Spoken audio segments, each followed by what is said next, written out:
Emiten Pertambangan PT Adaro Andalan Indonesia Tbk atau AADI melalui anak usahanya Adaro Capital Limited resmi melepas seluruh kepemilikan saham di Kestrel Coal Group Australia. Langkah divestasi bernilai 41 triliun rupiah ini diambil guna memperkuat strategi bisnis dan investasi perseroan di masa depan. Aksi koperasi besar dilakukan oleh PT Adaro Andalan Indonesia Tbk di pasar global. Anak usaha perseroan Adaro Capital Limited telah menaikkan perjanjian jual beli seluruh sahamnya di Kestrel Coal Group yang beroperasi di Queensland, Australia. ADI melepas sekitar 720 juta lembar saham atau setara 47,99% dari total modal disetor Kestrel. Total nilai transaksi pelepasan saham ini mencapai 2,4 miliar dolar Amerika Serikat atau setara dengan 41 triliun rupiah. Skema pembayaran dilakukan dalam 2 tahap, yakni uang muka tunai sebesar 1,85 miliar dolar Amerika Serikat, serta sisanya dalam bentuk pembayaran bersyarat sebesar 550 juta dolar. Sekretaris Perusahaan AADI, Ray Arya Putra menegaskan bahwa transaksi ini bertujuan untuk mendukung pelaksanaan strategi investasi grup. Meski akan kehilangan potensi laba dari aset di Australia, neraca keuangan AADI dipastikan akan semakin kokoh. Adapun hingga akhir tahun 2025, posisi kas internal perusahaan tercatat berada di level 15,5 triliun rupiah dan suntikan dana segar dari divestasi ini diharapkan dapat mempercepat ekspansi bisnis perseroan di sepanjang tahun 2026 mendatang.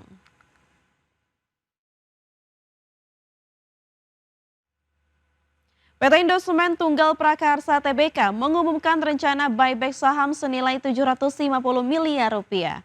Langkah ini diambil di tengah kondisi saham yang dinilai masih undervalue serta untuk meningkatkan persepsi pasar. PT Indosemen Tunggal Prakarsa Tbk atau INTP mengumumkan rencana pembelian kembali saham dengan nilai maksimal 750 miliar rupiah sebagai bagian dari strategi perseroan. Manajemen menyebut langkah ini diambil karena harga saham perseroan masih berada di bawah nilai wajarnya. Per 14 April 2026, saham INTP berada di level Rp5.325 atau terkoreksi 28,76% secara year to date. Perseroan menilai aksi buyback dapat menjadi salah satu cara untuk meningkatkan dan memperbaiki persepsi pasar terhadap kinerja saham. Dalam pelaksanaannya, harga pembelian kembali saham akan ditetapkan paling tinggi sebesar rata-rata harga penutupan harian di bursa selama 90 hari terakhir sebelum tanggal pelaksanaan. Periode pelaksanaan buyback dijadwalkan mulai 22 Mei 2026 hingga 21 Mei 2027 setelah mendapatkan persetujuan pemegang saham dalam RUPS LB pada 21 Mei 2026. Perseroan menegaskan aksi ini tidak akan memberikan dampak negatif terhadap kinerja keuangan baik dari sisi pendapatan maupun biaya pembiayaan. Seluruh dana yang digunakan untuk buyback berasal dari kas internal dengan kondisi struktur permodalan dan arus kas yang dinilai tetap solid.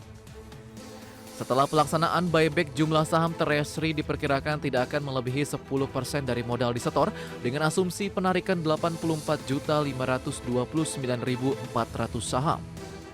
Sebelumnya INTP telah merealisasikan buyback sebanyak 66,2 juta saham dengan nilai mencapai 437,9 miliar rupiah atau setara 1,88% dari total anggaran. Tim Liputan IDX Channel. PT Pembangunan Jaya Ancol Tbk memutuskan pembagian dividen Rp26,05 per saham dengan total Rp41,6 miliar. Keputusan ini diambil dalam RUPS tahunan serta disertai perubahan susunan pengurus perseroan. PT Pembangunan Jaya Ancol Tbk atau PJAA menetapkan pembagian dividen sebesar Rp26,05 per saham dengan total nilai mencapai Rp41,6 miliar. Keputusan tersebut disetujui dalam rapat umum pemegang saham tahunan yang digelar pada 14 April 2026. Jumlah dividen yang dibagikan setara 23,13% dari laba bersih perseroan yang mencapai Rp180,19 miliar. Sepanjang tahun buku 2025, PJAA mencatatkan pendapatan sebesar Rp1,12 triliun, mencerminkan kinerja usaha yang tetap terjaga. Manajemen menyebut di tengah tantangan ekonomi global, perseroan tetap fokus pada inovasi dan efisiensi operasional melalui digitalisasi layanan tiketing serta peningkatan fasilitas pengunjung. Perseroan menegaskan saat ini berada pada titik krusial untuk melangkah ke fase transformasi berikutnya dengan pengembangan konten dan event tematik baru. Rapat juga menyetujui perubahan susunan Dewan Komisaris dengan Irfan Setiaputra sebagai Komisaris Utama dan Komisaris Independen. Dalam susunan direksi, Syahmudrian Lubis ditetapkan sebagai Direktur Utama bersama direksi lainnya untuk mendorong kinerja perseroan. Tim Liputan IDX Channel. Pemirsa, BPI dan Antara Indonesia menyatakan saat ini Garuda Indonesia tengah menjalin penjajakan dengan beberapa maskapai di Timur Tengah. Hal tersebut sebagai langkah mempercepat pembentukan perusahaan patungan atau joint venture untuk memperkuat layanan maskapai penerbangan nasional. Badan Pengelola Investasi Daya Nagata Nusantara atau Danantara Indonesia menyatakan saat ini Garuda Indonesia tengah menjalin penjajakan dengan beberapa maskapai di Timur Tengah, mulai dari maskapai Saudi Airlines, Etihad Airways, hingga maskapai Emirates. CEO Danantara Indonesia Rosan Roslani mengatakan, penjajakan dengan maskapai luar negeri ini dilakukan salah satunya terkait dengan rencana membentuk perusahaan patungan atau joint venture guna dapat memaksimalkan tingkat keterisian maskapai penerbangan dari Timur Tengah ke Indonesia atau sebaliknya dari Indonesia menuju Timur Tengah. Ya, kita sih terbuka ya. Kita sedang penjajakan baik dengan Saudi Arabia, kemarin dengan Emirates, sempat ya lagi bicara dengan Emirates sampai hari kejadian ini. Kita sempat bicara juga dengan Etihad, kita sempat bicara juga untuk penjajakan supaya kita menjadi lebih efisien gitu. Penerbangan misalnya hajinya itu pulangnya kapalnya tidak kosong, nah itu perlu ada code share dan yang lain-lain. Rosan menambahkan penjajakan maskapai Garuda Indonesia dengan maskapai asal Timur Tengah ini juga dilakukan guna dapat melakukan ekspansif atau perluasan market pasar agar tingkat keterisian dapat maksimal di tengah harga aftur yang berfluktuatif imbas adanya perang Iran dengan Amerika Serikat. Jakarta, Riki Anwar di IDX Channel.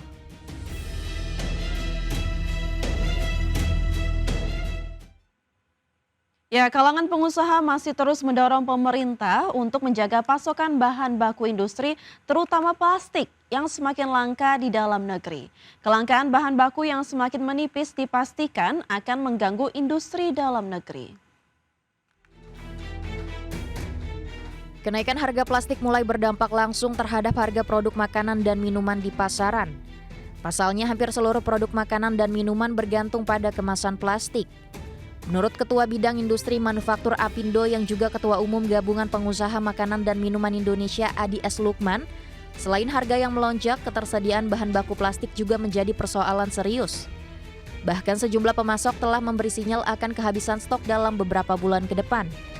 Apindo mendorong pemerintah untuk segera merespon kelangkaan bahan baku industri demi mencegah persoalan menjadi lebih serius dan berdampak lebih luas ke perekonomian nasional.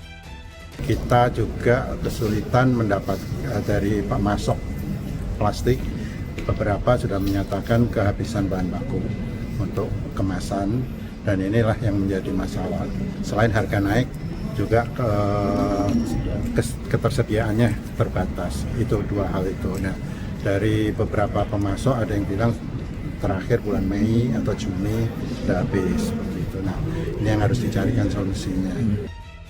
Saat ini kenaikan harga plastik terjadi signifikan dengan kisaran naik antara 30% hingga 100%.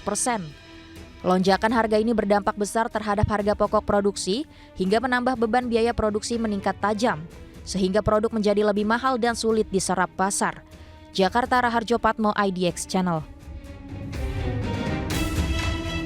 Tadi kita ketemu investor besar, ada BlackRock, ada PGIM dan beberapa yang besar, HSBC juga di sini. Pada dasarnya kita jelaskan kondisi ekonomi kita dan strategi fiskal dan moneter sedikit kita ke depan. Jadi mereka sebenarnya sudah yakin bahwa gerakan atau kebijakan fiskal kita sudah pada arah yang benar. Menteri SDM Bahlil Lahadalia memastikan Indonesia mendapat tambahan suplai minyak mentah dan LPG dari Rusia. Kesepakatan ini diambil setelah pemerintah Indonesia mengintensifkan diplomasi energi dengan Rusia melalui pembicaraan tingkat tinggi antara Presiden Prabowo Subianto dan Presiden Rusia Vladimir Putin. Bahlil juga menegaskan pihaknya telah memperdalam pembahasan teknis dengan melakukan pertemuan dengan Menteri Energi Rusia Sergei Sivilov, di mana pertemuan juga turut dihadiri sejumlah perusahaan energi Rusia. Selain menyatakan dukungannya terhadap ketahanan energi Indonesia melalui suplai minyak dan gas bumi, Rusia juga siap terlibat pengembangan fasilitas penyimpanan atau storage di Indonesia. Kerjasama ini dijajaki melalui skema antar pemerintah maupun business to business. Skema ini diharapkan memberikan kepastian terhadap ketersediaan cadangan energi nasional, terutama minyak mentah dan LPG. Hari ini saya baru selesai melakukan pertemuan bilateral dengan Menteri Energi Rusia dalam rangka menindaklanjuti kesepakatan pembicaraan antara Presiden Prabowo dengan Presiden Putin. Dan alhamdulillah apa yang sudah menjadi kesepakatan itu kita mendapatkan hasil yang cukup baik, di mana kita bisa mendapatkan cadangan crude kita untuk kita nambah.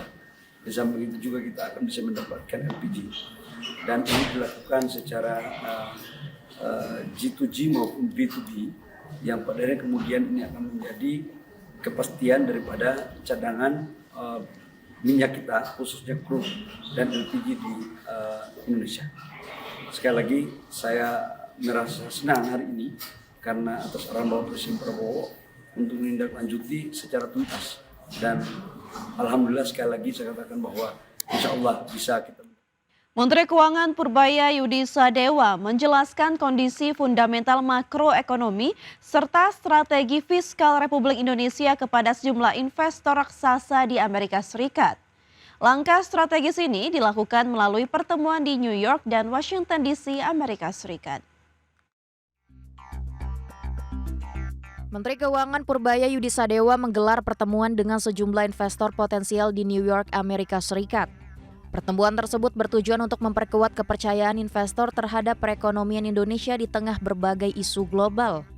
Sejumlah investor besar asal Amerika Serikat yang hadir dalam pertemuan tersebut antara lain HSBC Global Asset Management, Lazard Asset Management, BlackRock, Lord Abbett, dan TD Asset Management.